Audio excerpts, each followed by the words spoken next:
وەڵامدانەوەی پرسیارە سەردەمیەکان بەرجی سێیەم نووسینی مامۆستا محەممەد فەتحوڵڵا گولان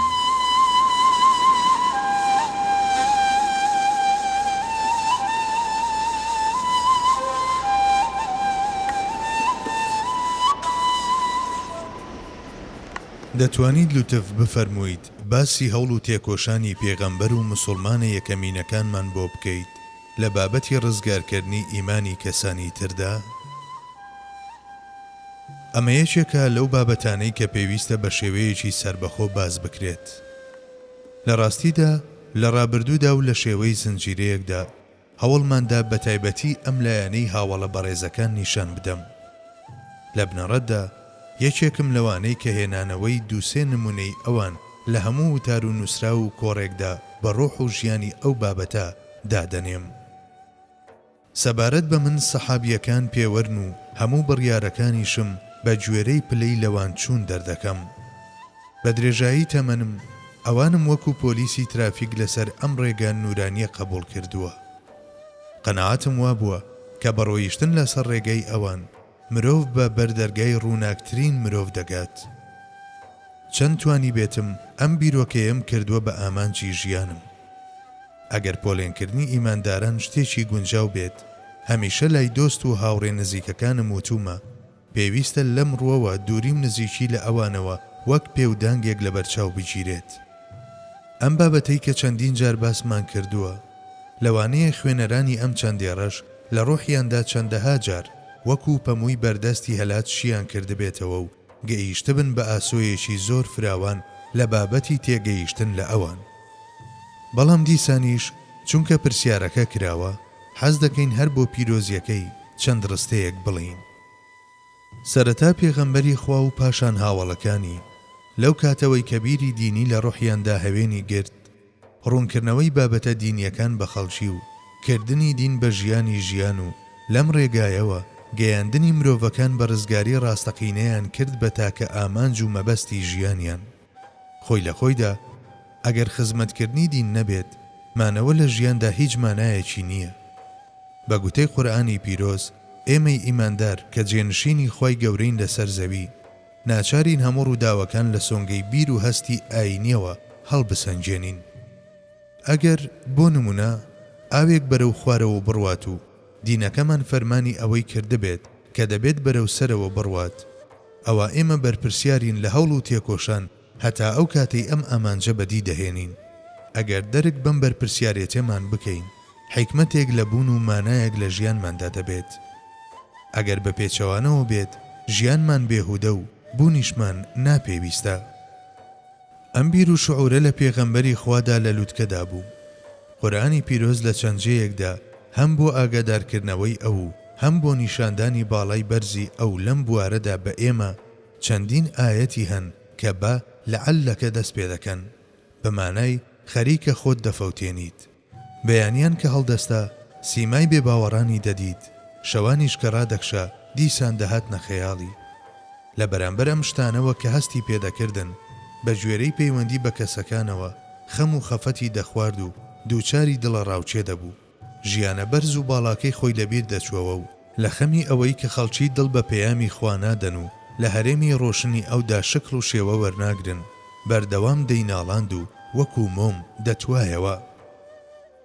لەم ئاەتانەدا هەم مانای کارەکە بۆ قەدەر جێبهێڵە، تەسلیمی خودا ببە، ئەوەندە ئەزیەتی خۆت مەدە هەیە، هەم ستایشێکی جددی و بەرز و مەزن هەیە.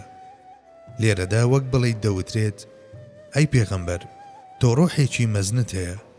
ئەم ڕۆحە لە داهاتوودا دەبێت بە سەرچاوەیەکی وەها کە هەمووان بە دەفری دەستیانەوە بەرەو لای ڕادەکەن و لی دەنۆشن و تێراو دەبن. لە پێناو ئەم کارە مەزنەی ئایندەدا بە خەفەت خواردن ژیانت مەشێوێنە، جیهانی بیرکردنەوەت هێندە مەلەرزێنە. تۆ پێویستیت کەوایە ئەرچی خۆت ڕاپەڕێنە، تۆ کارت بەکاری ڕبوبیەتەوە نەبێت.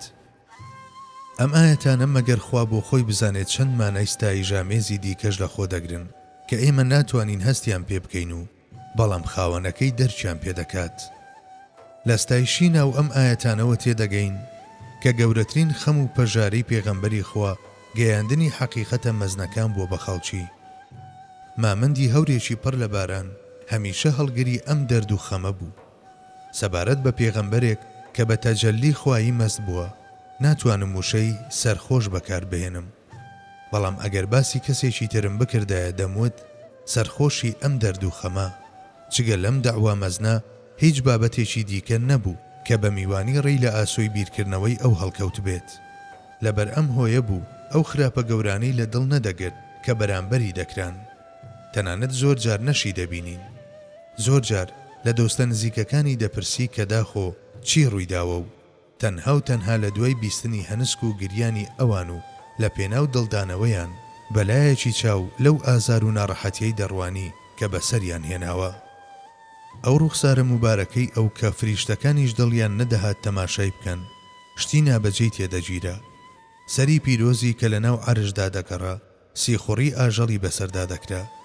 قاچەکانیشی کە بە مەمنونیەوە خاچی ژێرپەی وەکو سورمە لە چاومان دەدەین دڕک و داڵ یان بەردی تێدەگیرا و خەڵتانی خوێن دەکرا، مەگەر خوا بزانێت لە هەمبەر هەر بەردێکدا کە بەرقاچی ئەو دەکەوتن مەلایکەتەکانی ئاسمان چەند هاواریان کردووە و چۆن ئاسمانیان هێناوەتە لەرزە.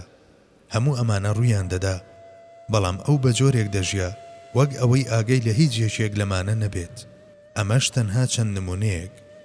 تەنها ئەو کاتێک کە حەزرەتی عومەر دەداتە پڕمەی گریان لی دەپرسێت بۆچی دەگریت ئەی عومەر، یان ئەو کاتێک کە هاتنە خوارەوەی فرمێسکە مرواری ئاساکانی کچەکەی دەبینێت کە پارچەیەکە لە ژیانی دەفەرمێت بۆچی دەگریت کچم.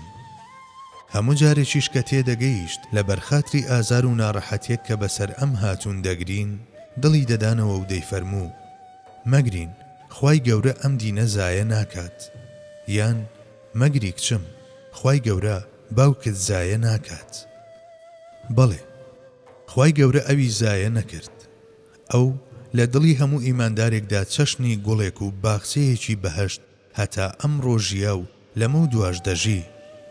دۆستە ڕازگۆکانی ئەویش بە هەمان جۆر ڕەفتاریان دەکرد تاکە کۆمەڵێک کە هەموو خەڵکی زەوی دەتوانن لەسەریان ڕێک بکەون و بەڕابەری خۆیان قبوڵیان بکەن سەحابیە بەڕێزەکانن. ئومێدەوارین خوای گەورە لەسەر ئەم دامپێدانانە حەشرمان بکات.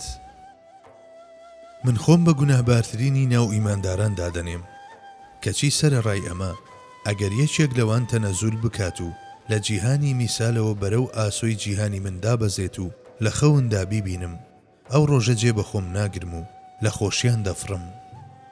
اینجا لەبەر ئەوەی بەلوتفێکی گەورەی دەزانم لە ترسی ئەوەی نەوەک ببڕێت بۆ کەسی ناجەرمەوە، کەچی جاری وایە هەستێکی تر بەسەر ئەم ئەندێشەیەمدا زاڵ دەبێت ناخود ئاگایانە بۆ یەکێک لە هاوڕێ نزیکەکانمی باز دەکەم. دەڵێم دیسان ئەمڕۆ یەکێک لە ئەستێرەکانی ئەو حەڵقەی دۆستانە لە ئاسۆی یەکێک لە نائەهلەکاندا دەرکەوت. ئەوان بۆ ئێمە ئەمەن. سەحابیەکان لەو پەڕی شایستەییدا نوری پێغەمبەریەتیان لە ئاوێنەی دڵیاندا درەوشاندەوە، بوونە شوێنی تیشکدانەوەی ئەو ئاوێنە هەرە مەزنە بە شوێنکەوتنی تەواوەتی ئیمامی ئیمامەکان، بە خۆردانی ئەو حەقیقەتەی کە لە سینەی ئیمامەکەیاندا بوو وەرگرت و لە ڕۆحیاندا ژیاندیان و مرۆڤایەتیان بە ئیزنی خوا لە ڕووناچیدا نوقم کرد. ئەمە لەو ڕۆژگارەدا جوڵانەوەیەک بوو بە ئاراستەی ڕزگارکردنی مرۆڤایەتیدا. هاوڕێ لەگەڵ بەرزترین چۆنیەتیشدا نوێنەرایەتی کرا.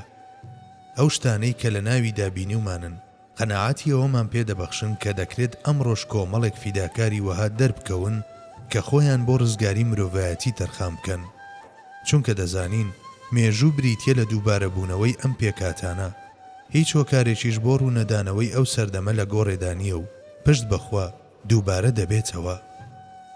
هەتا ڕابردوێکی نزیکیش ناچار بووین هەموو نمونەکانمان لە سەحابیە بەڕێزەکانەوە بهێنین، بەڵام ئیدی ئەمڕۆ دەتوانین لەم ڕۆژگارەی خۆشمانەوە نمونە بهێنینەوە.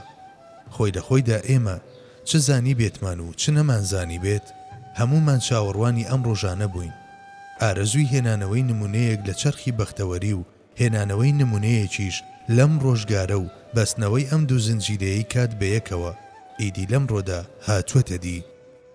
با بە نمونەیەک بابەتەکە زیاتر ڕوون بکەینەوە.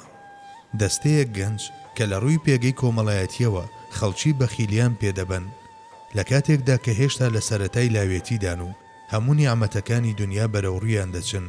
لیستەیەکیان بۆ ناردم لە لیستەکەدا کۆمەڵێک ناو هەبوون لە ژێریشیدا ئەم تێبینیە نووسرا بوو لە بەرخاتری خوا دوعامان بۆ بکەن هەموو ژیانمان لە خزمەتکردنی ئیمان و ئیسلامدا بەسەر بەرین و کاتێکیش ئەجەل ڕووی تێکردین پلەی شەهیدیمان بەنسیب ببێت. ئەمە نیشانەی سەر لە نوێ گەڕانەوەی ڕۆحی سەحابیەکانە. ماوەیەکی دوور و درێژ دوعام بۆ کردن بۆ ئەوەی تەمەنیان لە خزمەتکردنی دیندا بەسەر بەرن و دوایین هەناسەشیان کە مردنە بە قازانجترین کاتی ژیانیان بێت. لە کۆتایی ئەم ناوانەشدا بێ ئەوەی دەتوانە و لێهاتنی خۆم بڕوانم ناوی خۆیشم بۆ زیاد کرد. لە دەرگانەی لوتفی فراوانی پەروەردگاردا ناوی ئەوانم کرد بە شەفاعەتکار بۆ شەرەفمەند بوونم بەم پایەیە. حاڵی ئەم گەنجانە و هەزارانی هاوشێوەیان دڵمان دەهێنێتە جۆش و مزجێنیمان سەبارەت بە ئایندە پێدەبەخشن. بەبینینی ئەوان هیوامان دەگەشێتەوە و دەڵێین ئیدی ئەم کارە سەردەگرێت چونکە ئیدی گەنجانێک هەن کە شایستە بە گەورەی و مەزنیەکەی نوێنەرایەتی ئەو مانامەزنە دەکەن. ئەمەش بەخششی بێسنووری پەروەردگارمانە بۆ ئێمە. بەڵێ ئیدی ژمارەی ئەوانە زیادیان کردووە. کاتێک سەردەخەنە سەرسەرین لە تاو بیرکردنەوە لە خزمەتکردنی ئیمان و ئیسلام لاجانگەکانیان قوڵب دەدات. ئەمڕۆ هەزاران گەنجن کە لە ڕۆحیاندا هەست بە بێ ئیمانی و ئازارەکانی بێ ئیمانی دەکەن. لە هەمبەر سەحابیەش کۆمەندەکانەوە کە یەکەمین جەمسەر پێک دەهێنن لەم ڕۆدانەوەیەکی نوێ بە پەیام و ئومێدی تازەوە هەن کە شانیان ناوەتە ژێر ئەم دەعوا مەزنە و هاوڕێ لەگەڵ بۆنی موحەممەدیدا بە وێنەی بخوردانێک دەسووتێن و هەوڵی ڕاپەڕاندنی ئەرکەکانی سەرشانیان دەدەن.